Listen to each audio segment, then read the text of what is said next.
Hello friends, welcome back to our channel. कैसे हो आप सब?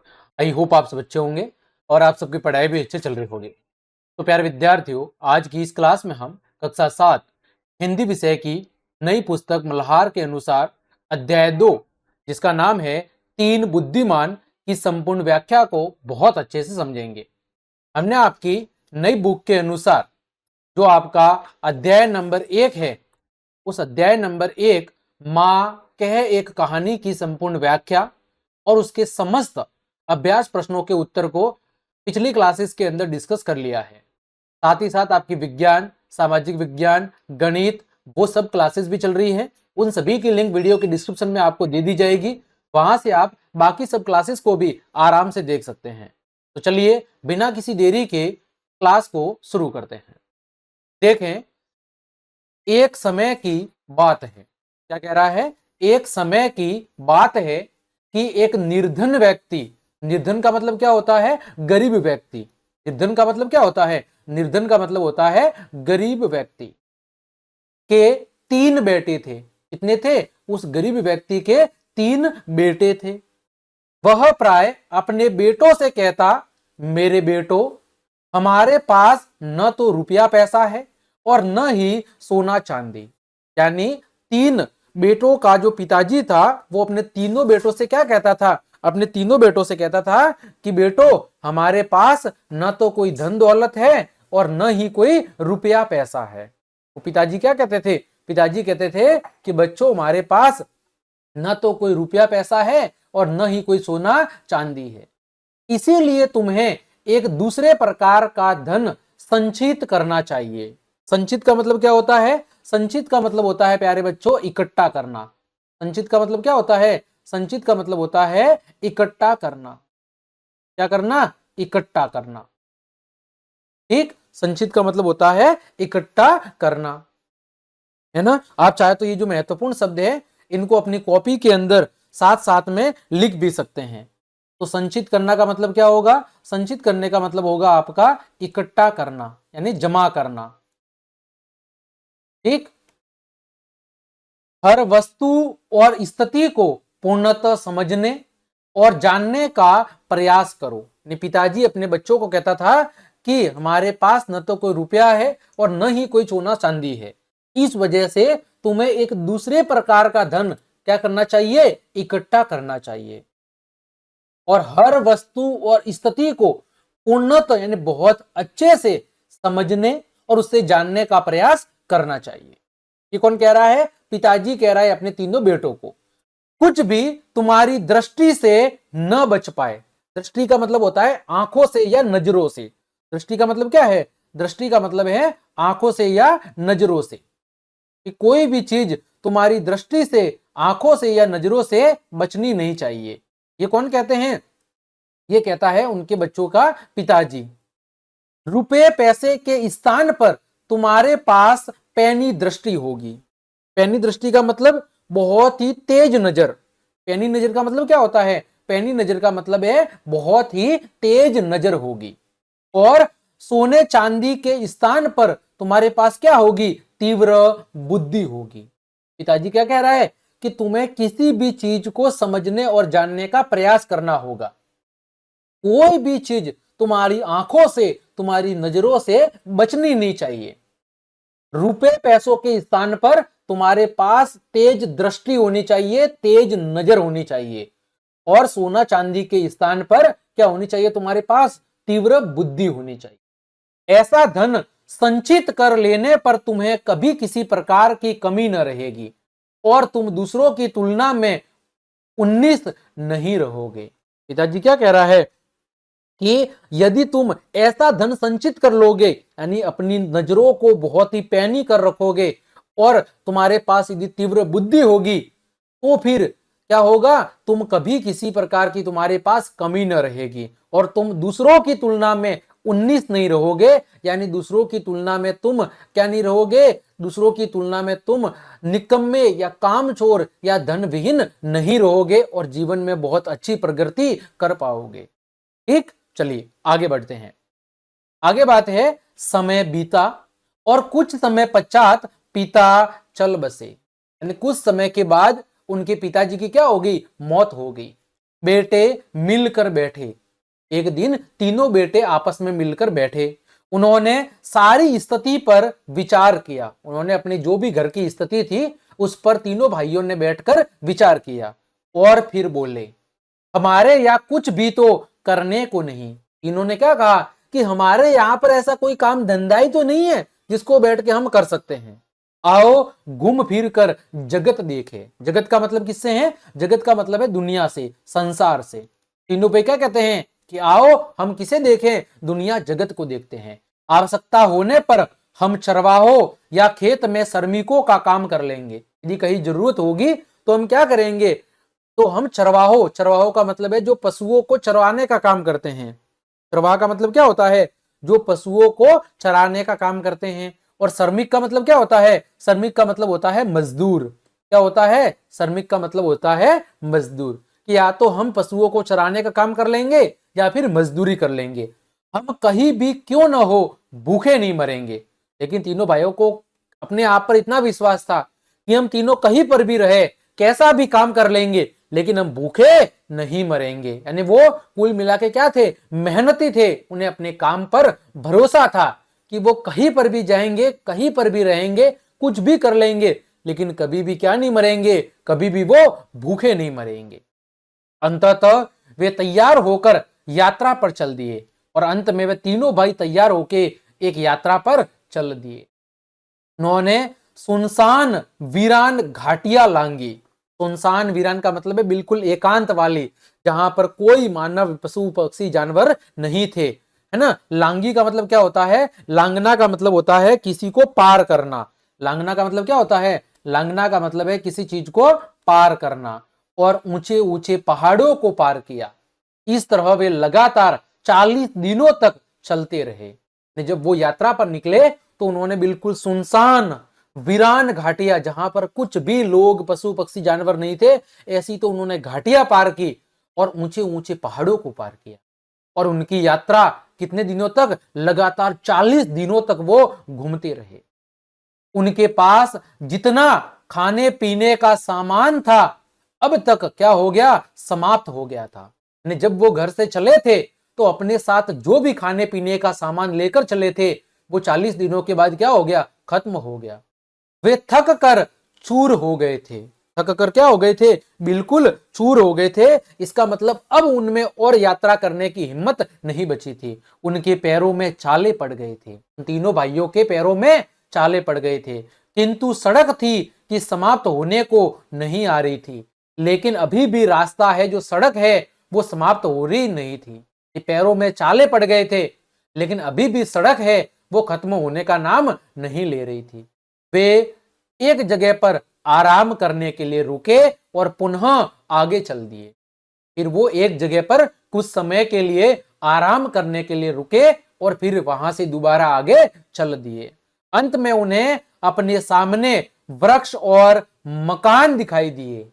लास्ट में उन्हें अपनी नजरों के सामने एक क्या, अपनी नजरों के सामने उन्हें वृक्ष और कई सारे मकान दिखाई दिए। वे एक बड़े नगर के पास अंत में पहुंच गए थे। अंत में वो एक बड़े नगर के पास में वो लोग पहुंच गए थे। ठीक, तो इस पहले पेज पर हमने क्या पढ़ा पूरा, कि एक समय की बात है, एक व्यक्ति के 3 बेटे थे। अपने पिता ने बेटों को क्या सलाह दी कि हमारे पास न तो रुपए पैसे हैं न सोना चांदी है, इस वजह से तुम्हें अपनी पैनी दृष्टि को विकसित करना होगा। हर चीज को तुम्हें अच्छे से समझना और सोचना पड़ेगा, जानना पड़ेगा।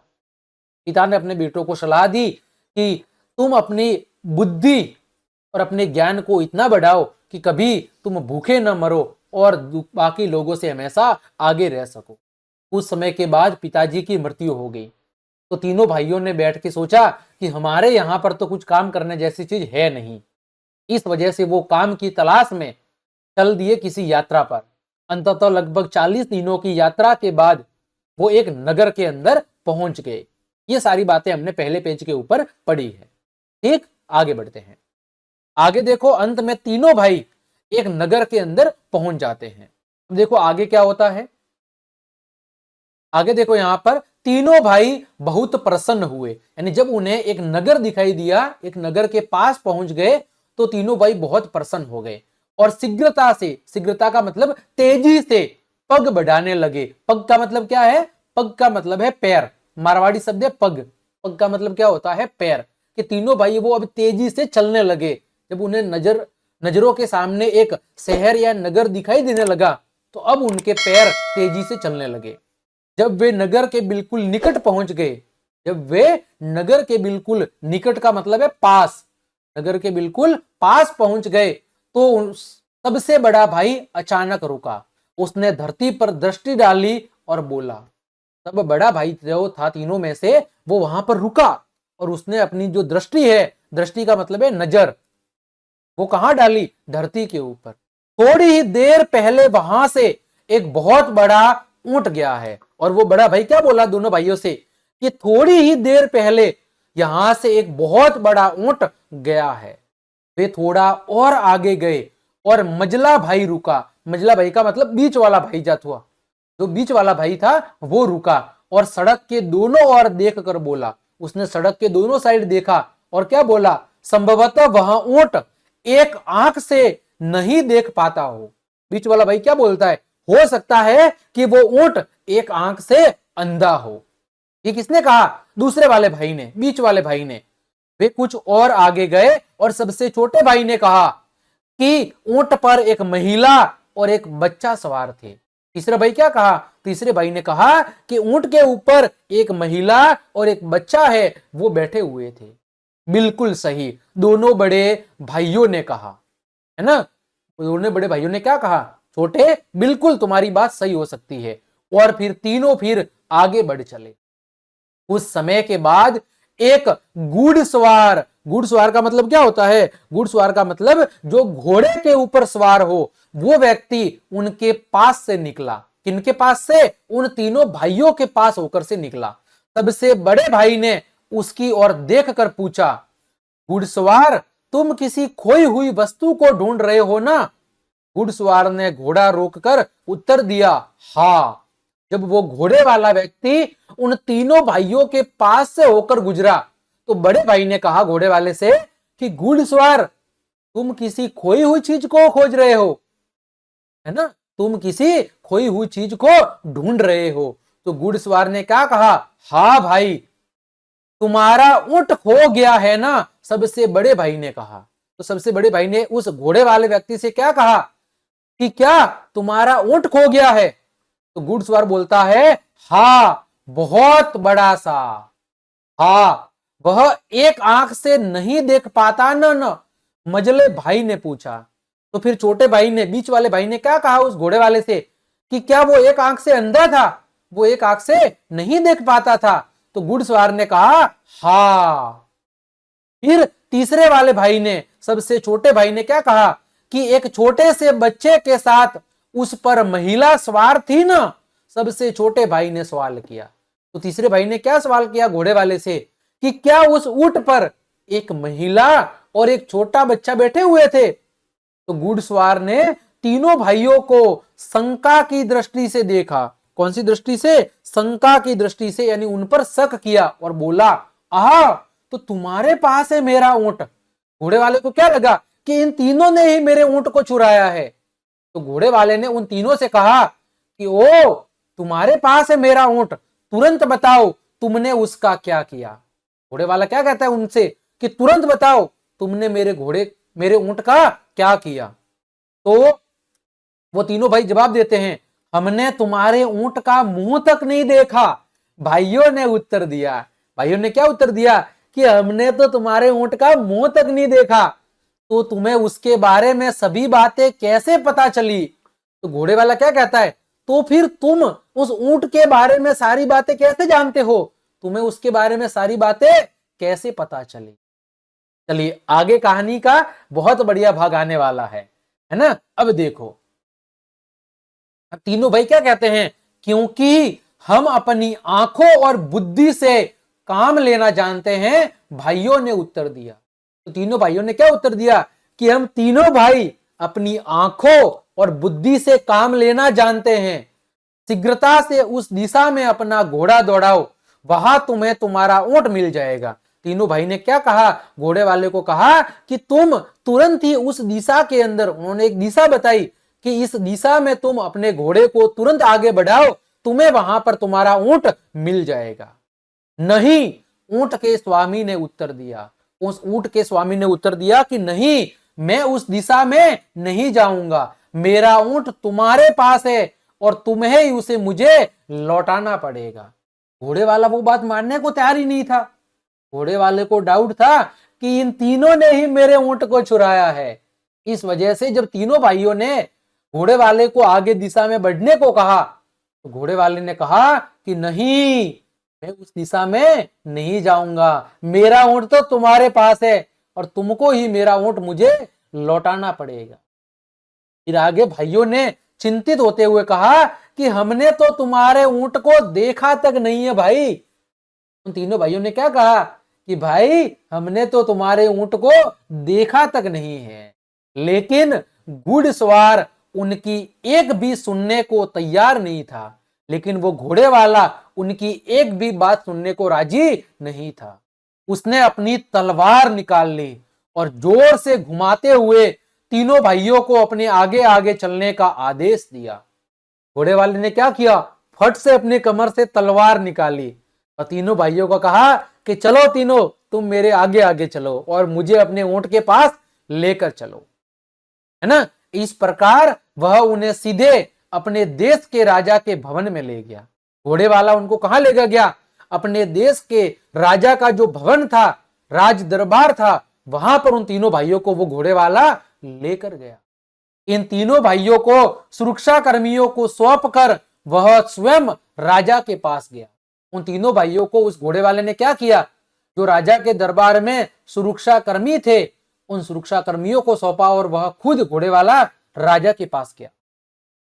क्या कहता है, मैं अपने रेवड़ों को पहाड़ों पर लिए जा रहा था, उसने कहा, और मेरी पत्नी मेरे छोटे से बेटे के साथ बड़े से ऊंट पर मेरे पीछे पीछे आ रही थी। किसी कारण उनका ऊंट पीछे रह गया और वे रास्ते से भटक गए। मैं उन्हें ढूंढने गया तो मुझे रास्ते में 3 व्यक्ति मिले जो पैदल चले जा रहे थे। मुझे पूरा विश्वास है कि उन्होंने मेरा ऊंट चुराया है और मेरी पत्नी और बेटे को मार डाला है। अब जो घोड़े वाला है वो राजा को जाके ये बात कहता है कि मैं अपने रेवड़ों को, रेवड़ों का मतलब क्या होता है, पशुओं का झुंड। रेवड़ का मतलब क्या होता है, रेवड़ का मतलब होता है पशुओं का झुंड। यानी वो घोड़े वाला राजा को जाके कहता है कि राजा महोदय, मैं अपने पशुओं के झुंड को पहाड़ों पर लिए जा रहा था और मेरी पत्नी और मेरा छोटा बच्चा एक बड़े से ऊंट पर बैठकर मेरे पीछे पीछे आ रहे थे, लेकिन किसी कारण से मेरा ऊंट पीछे रह गया और वे रास्ता भटक गए।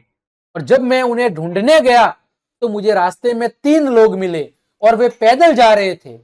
मुझे पूरा पूरा डाउट है कि मेरा ऊंट है वो उन तीनों ने ही चुराया है और मेरी पत्नी और बेटों को उन्होंने मार डाला है।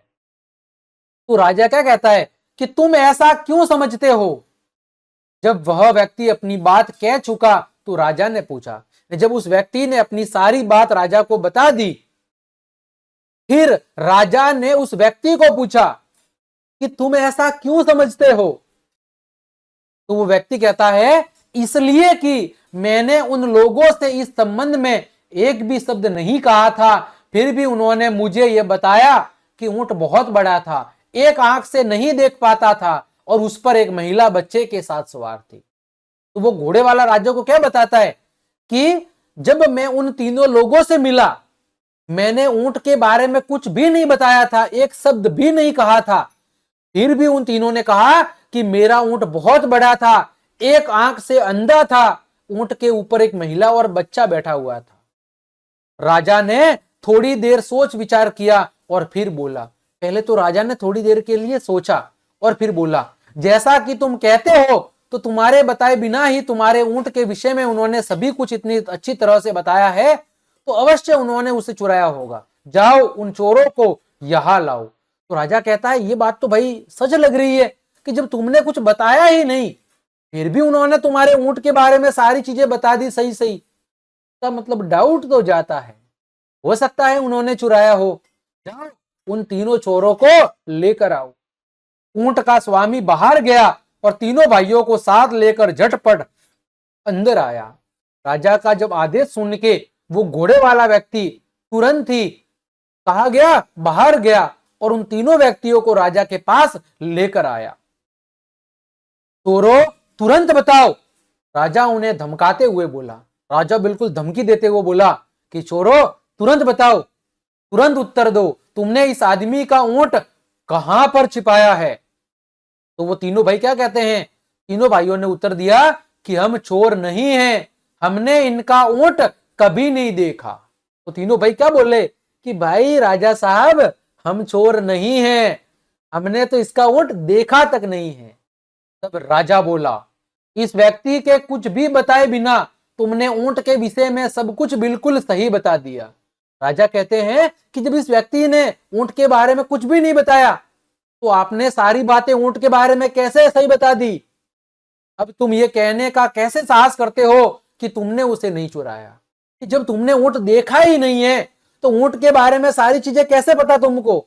अब तुम ये झूठ बोलने की हिम्मत मत करना कि तुमने उसे नहीं चुराया। महाराज इसमें तो आश्चर्य की कोई बात नहीं है, भाइयों ने उत्तर दिया। तीनों भाइयों ने जवाब दिया कि महाराज इसमें कोई सोचने समझने की बात नहीं है, बचपन से ही हमें ऐसी आदत पड़ गई है कि हम कुछ भी अपनी आंखों से नहीं चूकने देते। तीनों भाई क्या कहते हैं कि हमारे पास बचपन से ही ऐसी ताकत है कि हमारी दृष्टि नजरों से कोई भी चीज है वो नहीं चूकती। हमने अपने परिवेश को पैनी दृष्टि से देखने और बुद्धि से सोचने के प्रयास में बहुत समय लगाया है। तीनों भाई कहते हैं कि हमने पैनी दृष्टि, तेज दृष्टि से देखने और बुद्धि से सोचने के इस काम में अपना बहुत समय लगाया है। इस काम को सीखने में हमें बहुत टाइम लगा है, इसीलिए ऊंट को देखे बिना ही हमने बता दिया कि वह कैसा है, कि हमारे पास वो क्षमता है कि हम बिना देखे ही उसके बारे में अच्छे से सोच सकते हैं और उसके बारे में बता सकते हैं। राजा हंस दिया, राजा को हंसी आ गई कि किसी को देखे बिना ही उसके बारे में इतना कुछ जानना संभव हो सकता है। उसने पूछा, राजा ने पूछा कि क्या ऐसा संभव है कि किसी को बिना देखे ही तुम उसके बारे में इतनी बातें बता देते हो। भाइयों ने उत्तर दिया, हाँ संभव है। भाइयों ने क्या कहा कि हाँ पॉसिबल है। तो आगे राजा क्या कहता है, तो ठीक है, अब हम अभी तुम्हारी सच्चाई की जांच कर लेंगे। तो राजा क्या कहता है, ठीक है भाई, यदि तुम्हारे पास इतनी क्षमता है, तुम इतने ज्ञानी हो, इतने समझदार हो, तो अभी हम सच्चाई की जांच कर लेते हैं। राजा ने उसी समय अपने मंत्री को बुलाया। राजा ने तुरंत ही अपने मंत्री को बुलाया और उसके कान में कुछ फुसफुसाया और मंत्री के कान में कुछ चुपके से बातें कही। मंत्री तुरंत महल के बाहर चढ़ा गया। मंत्री है वो तुरंत ही महल के बाहर चला गया, लेकिन शीघ्र ही वह दो सेवकों के साथ लौटा जो एक बहुत बड़ी सी पेटी लाए थे। तुरंत ही मंत्री पहले तो राजा की बात सुन के महल से बाहर गया और तुरंत ही वह अपने साथ में दो सेवकों को लाया, दो नौकर को लाया और उनके साथ एक पेटी भी लाया। दोनों ने पेटी को बहुत सावधानी से द्वार के पास ऐसे रख दिया कि वह राजा को दिखाई दे सके, और उन नौकरों ने, सेवकों ने पेटी को गेट के पास में रख दिया जहां से राजा को वो पेटी अच्छे से नजर आ सके, और स्वयं एक और हट गए और मंत्री और वो दोनों सेवक एक साइड के अंदर हट गए। तीनों भाई दूर से खड़े उन्हें देखते रहे और तीनों भाई दूर से उस मंत्री, सेवक और उस पेटी को देख रहे थे। उन्होंने इस बात को ध्यान से देखा कि पेटी कहां से और कैसे लाई गई थी और किस ढंग से रखी गई थी। तीनों भाइयों ने अपनी तीखी नजरों से क्या देखा, पेटी को कहां से लाया गया है, कैसे लाया गया है और किस तरीके से उस पेटी को वहां पर रखा गया है। हाँ, तो चोरों हमें बताओ कि उस पेटी में क्या है, राजा ने कहा। अब राजा चोरों से कहता है कि चोरों अब बताओ उस पेटी में क्या रखा है। यदि तुम्हारे पास इतनी बुद्धि है, तुम्हारी इतनी तेज नजर है, तो बताओ उस पेटी के अंदर क्या है। महाराज हम तो पहले ये विनती कर चुके हैं कि हम चोर नहीं हैं, सबसे बड़े भाई ने कहा। सबसे बड़े भाई ने क्या कहा कि महाराज हम तो पहले से आपसे निवेदन कर चुके हैं कि हम चोर नहीं है, पर यदि आप चाहते हैं तो मैं आपको यह बता सकता हूं कि उस पेटी में क्या है। उसमें कोई छोटी सी गोल वस्तु है। बड़े भाई ने क्या कहा कि यदि फिर भी आपको विश्वास नहीं हो रहा, आप यदि हमको चोर मान रहे हैं, तो मैं ये बता सकता हूं कि उस पेटी के अंदर क्या है। बड़े भाई ने कहा उसमें छोटी सी कोई गोल वस्तु है ना। अब मझला भाई, बीच वाला भाई क्या कहता है, उसमें अनार है। अब सबसे छोटा भाई क्या कहता है, हां, और वह भी कच्चा है। ये सबसे छोटे भाई ने कहा। यानी उस पेटी को देखकर बड़े भाई ने क्या कहा कि उसमें कोई गोल छोटी वस्तु है। बीच वाले भाई ने क्या कहा, उसमें अनार है। और तीसरे वाले ने क्या कहा कि हां, अनार है और वो अभी कच्चा भी है। ठीक जैसा कि आपको चित्र में दिख रहा है ना। ये तीन भाई देखो है, ये मंत्री के सेवक है और उधर राजा साहब खड़े हैं। अब देखो आगे क्या बात होती है। आगे यह सुनकर राजा ने पेटी को पास लाने का आदेश दिया। जब तीनों भाई की बात सुन ली तो राजा ने अपने सेवक को कहा कि उस पेटी को पास में लेकर आओ, और सेवकों ने तुरंत आदेश पूरा किया। सेवक तुरंत ही उस पेटी को वहां से उठाकर राजा के पास आए। राजा ने सेवकों से पेटी खोलने के लिए कहा। राजा ने अपने नौकरों से क्या कहा कि पेटी को तुरंत खोला जाए। पेटी खुल जाने पर उसने उसमें झांका। जब पेटी खुल गई तो राजा और उस नौकर ने पेटी के अंदर झांका यानी देखा। जब उसे उसमें कच्चा अनार दिखाई दिया तो उसके आश्चर्य की कोई सीमा न रही। जब उसे वास्तव में पेटी के अंदर अनार दिखाई दिया तो वो बिल्कुल आश्चर्यचकित हो गए, वो बिल्कुल दंग रह गए। आश्चर्यचकित राजा ने अनार निकालकर वहां उपस्थित सभी लोगों को दिखाया। राजा ने वहां से उस पेटी में से अनार को निकालकर सभी लोगों को दिखाया। तब उसने ऊंट के मालिक से कहा, तब राजा ने ऊंट के मालिक से कहा कि इन लोगों ने यह स्पष्ट कर दिया है कि ये चोर नहीं है, वास्तव में ये बहुत ही बुद्धिमान लोग हैं। तुम इनके बताए हुए रास्ते पर जाकर अपने ऊंट को खोजो। जब राजा को वो तीनों भाइयों की बात सच नजर हुई तो राजा ने स्पष्ट कर दिया उस घुड़सवार से कि भाई ये चोर नहीं है, वास्तव में ये बहुत होशियार लोग हैं और इन्होंने जैसा रास्ता बताया है तो उसी रास्ते पर जाकर अपने ऊंट को खोजो। राजा के महल में उस समय उपस्थित सभी लोगों के आश्चर्य का कोई ठिकाना न था। उस समय राजा के महल में जो भी लोग मौजूद थे सभी लोग बिल्कुल आश्चर्यचकित हो गए, सभी लोग बिल्कुल दंग रह गए। किंतु सबसे बढ़कर तो स्वयं राजा चकित था, लेकिन लोगों से भी ज्यादा आश्चर्यचकित कौन था, राजा था। उसने सभी तरह के अच्छे और स्वादिष्ट भोजन मंगवाए और लगा इन भाइयों की आवभगत करने, है ना। राजा ने जितने भी स्वादिष्ट स्वादिष्ट भोजन अपने महल में होते थे, बनते थे, उन सभी को मंगवाया और इन भाइयों की क्या करने लगा, आवभगत। आवभगत का मतलब होता है खातिरदारी करना, मेहमान नवाजी करना, खातिरदारी करना या मेहमान नवाजी करने लगा। तुम लोग बिल्कुल निर्दोष हो, तुम्हारा कोई दोष नहीं है, जहां भी जाना चाहो जा सकते हो। किसने कहा, राजा ने। किंतु जाने से पहले मुझे सारी बात विस्तार के साथ बताओ कि तुम्हें ये कैसे पता चला कि उस व्यक्ति का ऊंट खो गया है, और तुमने ये कैसे जाना कि ऊंट कैसा था। राजा कह रहा है कि तुम भले जहां पर जाना है खाना खाने के बाद तुम जा सकते हो, लेकिन जाने से पहले एक बात बताओ कि तुम्हें ये कैसे पता चला कि व्यक्ति का ऊंट खो गया है, और कैसे पता कि ऊंट कैसा दिखता है, उस पर महिला और बच्चा बैठा था, ये सारी चीजें तुम्हें कैसे पता। तो सबसे बड़े भाई ने कहा कि धूल के ऊपर उसके पैरों के चिन्हों से मुझे पता चला कि कोई बहुत बड़ा ऊंट वहां से गया है। बड़े भाई ने क्या कहा कि जब मैंने रेत के ऊपर, धूल के ऊपर पैरों के बहुत बड़े बड़े निशान देखे तो मुझे ये समझ आ गया कि यहां से कोई बड़ा ऊंट है वो गुजरा है। जब मैंने उसके पास से जाने वाले घुड़सवार को अपने चारों ओर नजर दौड़ाते हुए देखा तो उसी समय मेरी समझ में ये बात आ गई कि वह क्या खोज रहा है। और जब वो घोड़े वाला व्यक्ति हमारे पास से होकर जा रहा था और चारों ओर अपनी नजर घुमा रहा था, तो बड़ा भाई कह रहा है कि मुझे समझ में आ गया कि ये व्यक्ति कोई न कोई चीज खोज रहा है। राजा ने कहा बहुत अच्छा। राजा ने क्या कहा, बहुत अच्छा। अच्छा, अब तुम ये बताओ कि तुम में से किसने इस घुड़सवार को यह बताया कि ऊंट एक आंख से देख पाता है, उसका तो सड़क पर चिन्ह नहीं रहा होगा। राजा ने कहा कि अब मुझे यह बताओ कि तुम में से किसने ये पता लगाया कि ऊंट एक आंख से नहीं देख सकता था, क्योंकि उसके तो कोई निशान नहीं होते कि भाई एक आंख से देख सकता है या एक आंख से नहीं देख सकता, इसके तो कोई निशान होते नहीं है। तो बीच वाला भाई क्या कहता है, मझला भाई कहता है कि मैंने इस बात का अंदाजा लगाया या अनुमान ऐसे लगाया कि सड़क के दाई और घास तो ऊंट ने चरी थी, मगर बाई और की घास जयो की त्यो यानी ऐसी की ऐसी थी। इसने कहा, मजले भाई ने, बीच वाले भाई ने कहा कि जब मैंने अनुमान लगाया तो क्या देखा कि एक तरफ की घास तो चरी हुई थी, लेकिन एक तरफ की घास वैसी की वैसी थी। इसका मतलब ऊंट ने एक साइड की घास चरी थी, जिस आंख से वो देख सकता था उस वाले भाग की घास उसने खाई थी, और जिस भाग में वो नहीं देख सकता था उस वाले भाग की घास ऐसी की ऐसी थी। अतः मुझे पता लग गया कि ऊंट एक आंख से काना है। बहुत उत्तम, राजा ने कहा। राजा ने कहा, बहुत अच्छा। तुम में से यह अनुमान किसने लगाया कि उस पर बच्चे के साथ एक महिला सवार थी?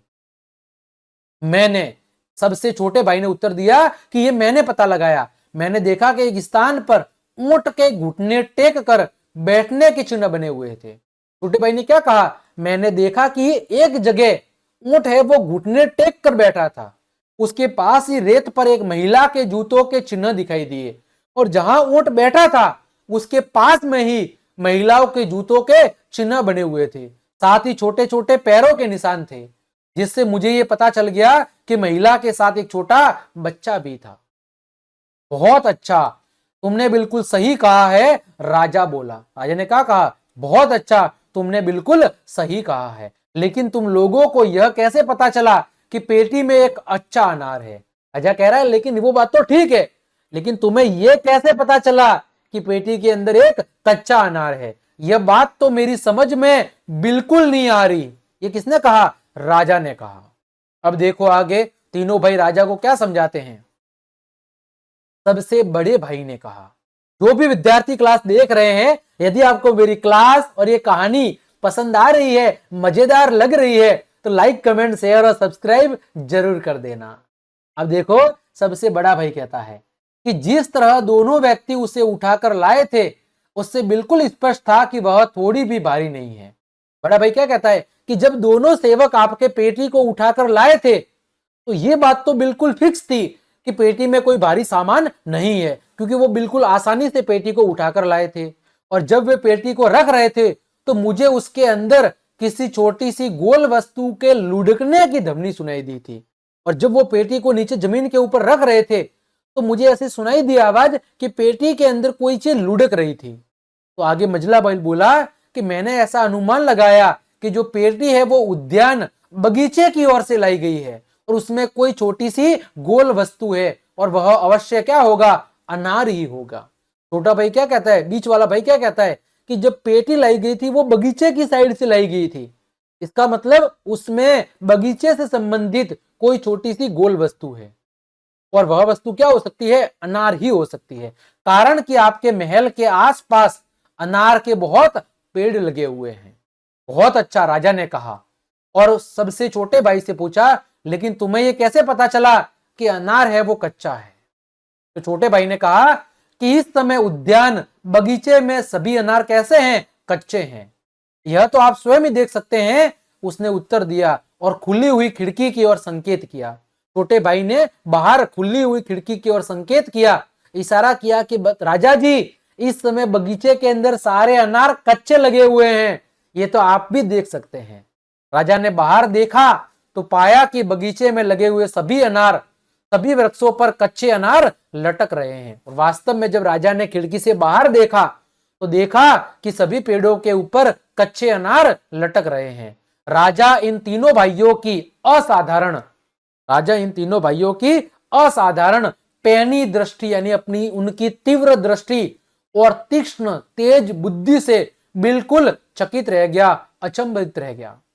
धन संपत्ति या सांसारिक वस्तुओं की दृष्टि से तो तुम धनवान नहीं हो, लेकिन तुम्हारे पास बुद्धि का बहुत बड़ा कोष है।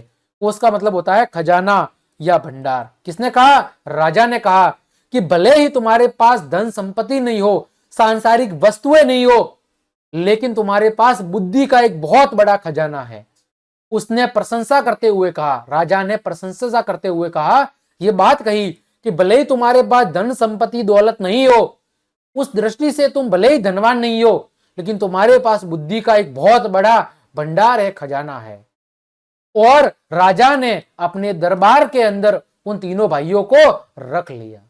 इस तरह कहानी का एक बहुत ही सुखद क्या होता है, अंत होता है। अतः कहा गया है कि भले ही आपके पास धन दौलत न हो, लेकिन यदि आपके पास ज्ञान है, विद्या है, तो निश्चित रूप से जो विद्या ज्ञान है वो दुनिया के सभी ज्ञान से, सभी संपत्ति से श्रेष्ठ है। यही हमें इस कहानी से सीख मिलती है कि हमारे पास भले ही धन संपत्ति दौलत न हो, लेकिन यदि आपके पास बुद्धि है, ज्ञान का भंडार है, तो दुनिया की किसी भी प्रकार की जो संपत्ति है वो आपकी ज्ञान के आगे छोटी है। तो प्यारे विद्यार्थियों, प्यारे लाडलो, प्यारे रसगुल्लो, इस तरह आज की इस क्लास के अंदर हमने 3 बुद्धिमान से संबंधित ये जो बहुत प्यारी कहानी थी, इसको बहुत अच्छे से समझा है। उम्मीद करता हूं पूरी कहानी आपको बहुत अच्छे समझ में आई होगी। तो क्लास देखने के लिए आप सभी का धन्यवाद। यदि आपको मेरी क्लास और ये मेहनत पसंद आई है तो फिर लाइक, कमेंट, शेयर और सब्सक्राइब जरूर करें। अगली क्लास के अंदर हम इस पाठ से संबंधित जितने भी प्रश्न दिए गए हैं उन प्रश्नों को हम डिस्कस करेंगे। मिलते हैं अगली क्लास में, तब तक के लिए आप सबको जय हिंद, जय भारत।